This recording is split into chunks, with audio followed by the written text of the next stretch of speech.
जय मसीह की दोस्तों। क्या आप जानते हैं कि भारत की शिक्षा में ईसाइयों का कितना योगदान है?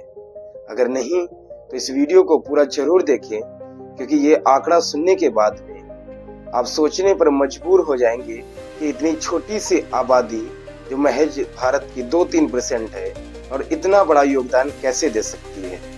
तो दोस्तों, आज के समय को समझने से पहले हम चलते हैं प्राचीन भारत की ओर। सबसे पहले 52 ईस्वी में सेंट थॉमस आए, जिन्होंने केरल में सबसे पहले ईसाई सभाएं बनाई। उसके बाद उन्होंने वहां पर नैतिक मूल्यों को सिखाना स्टार्ट किया। दोस्तों, ये वो समय था जब शिक्षा सिर्फ ब्राह्मणों तक ही सीमित थी। फिर 16वीं सदी में पुर्तगाली मिशनरी आए। सेंट फ्रांसिस जेवियर ने गोवा में स्कूल खोला, जहां हर बच्चा पढ़ सकता था, चाहे वो किसी जाति का हो या किसी भी धर्म का हो, वो समान रूप से शिक्षा को प्राप्त कर सकता था। दोस्तों, ये सिर्फ एक ट्रेलर था, असली पिक्चर अभी बाकी थी। असली क्रांति 19वीं सदी में आई। विलियम कैरी ने 1818 में सेरामपुर कॉलेज बनाया, जो भारत का सबसे पहला डिग्री देने वाला कॉलेज बना। उन्होंने हिंदी, मराठी, तेलुगु और अन्य भाषाओं में शिक्षा की शुरुआत की और वो प्रिंटिंग प्रेस लाए और भारत में पहली बार भारतीय भाषाओं में शिक्षा की शुरुआत हुई। लेकिन दोस्तों, समस्या अभी खत्म नहीं हुई थी।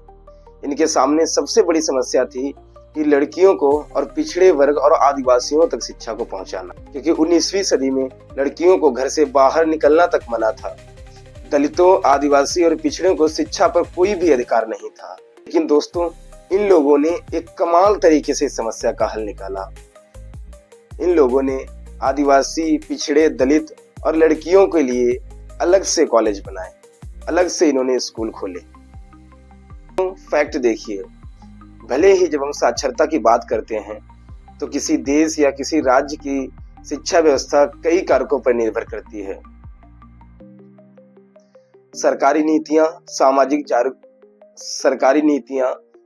जागरूकता, आर्थिक नीतियां, इन सब का मिला जुला एक कॉम्बिनेशन होता है जो कि साक्षरता को सीधा सीधा प्रभावित करता है। लेकिन अगर आप इतिहास के पन्नों को पलट के देखें तो आप पाएंगे कि ईसाई मिशनरियों ने भारत की शिक्षा में एक महत्वपूर्ण भूमिका निभाई। 19वीं सदी में जब शिक्षा सीमित वर्ग तक ही पहुंचती थी, उस समय ईसाई मिशनरियों ने दूर दराज के इलाकों में, आदिवासी क्षेत्रों में, पिछड़े क्षेत्रों में और दलित क्षेत्रों में उनका उद्देश्य था शिक्षा को हर समाज तक और हर वर्ग तक पहुंचाना। विशेषकर लड़कियों की शिक्षा को बढ़ावा देना।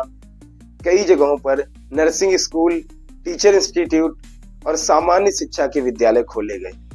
पूरे भारत में 55,000 से ज्यादा शैक्षिक संस्थान, स्कूल, कॉलेज, छोटे छोटे विद्यालय पूरे भारत में ईसाई मिशनरियों के द्वारा मैनेज किए जा रहे हैं। इन संस्थानों में विभिन्न धर्मों, जातियों और पृष्ठभूमियों के विद्यार्थी पढ़ते हैं। इंटरेस्टिंग बात यह है कि इन स्कूलों में पढ़ने वाले 80-90% आबादी अन्य समुदाय से आती है। यानी ये है तो क्रिश्चियन कॉलेज, लेकिन इनमें ज्यादातर स्टूडेंट अन्य समुदाय से रिलेटेड हैं। कई स्थानों पर लगभग 70 से 80% विद्यार्थी हिंदू समुदाय से बिलोंग करते हैं। और यह बात अपने आप में दर्शाती है कि इन संस्थाओं का उद्देश्य किसी एक वर्ग को शिक्षा देना नहीं है, बल्कि पूरे समाज की सेवा करना है। अगर हम केरल, तमिलनाडु और पूर्वोत्तर के राज्यों में देखें तो वहां पर ईसाई मिशनरियों की शिक्षा में एक ऐतिहासिक उपलब्धि रही है। हालांकि यह भी सच है कि सरकारी योजनाएं, आर्थिक नीतियां और कई आंदोलन ने शिक्षा को बढ़ावा देने में महत्वपूर्ण भूमिका निभाई है। इसलिए ये कहना उचित नहीं है कि किसी राज्य की साक्षरता सिर्फ एक ही कारण से बढ़ी है। लेकिन ये अवश्य कहा जा सकता है कि जहां जहां ईसाई संस्थाओं ने काम किया, वहां पर उन्होंने शिक्षा को सबके लिए प्रोवाइड किया। हर वर्ग, हर जाति के लिए उन्होंने शिक्षा को प्रदान किया। लेकिन ये अवश्य कहा जा सकता है कि जहां जहां ईसाई संस्थाओं ने काम किया, वहां पर उन्होंने शिक्षा को हर वर्ग के लिए उपलब्ध कराया। जिसने भी इस क्षेत्र में योगदान दिया है, जिस समुदाय ने इस क्षेत्र में योगदान दिया है, उसका हमें सम्मान करना चाहिए। हमारा उद्देश्य किसी से तुलना करना या किसी को छोटा दिखाना नहीं है, बल्कि भारत के उस इतिहास को याद करना है,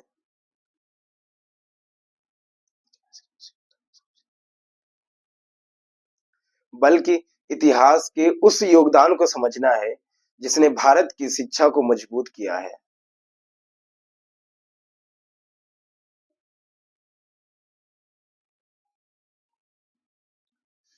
आइए हम सब मिलकर प्रार्थना करें कि हमारा देश सामाजिक रूप से एक होकर हमेशा आगे बढ़ते रहे और एक मजबूत राष्ट्र के लिए हम प्रार्थना करते हैं। जय मसीह की दोस्त।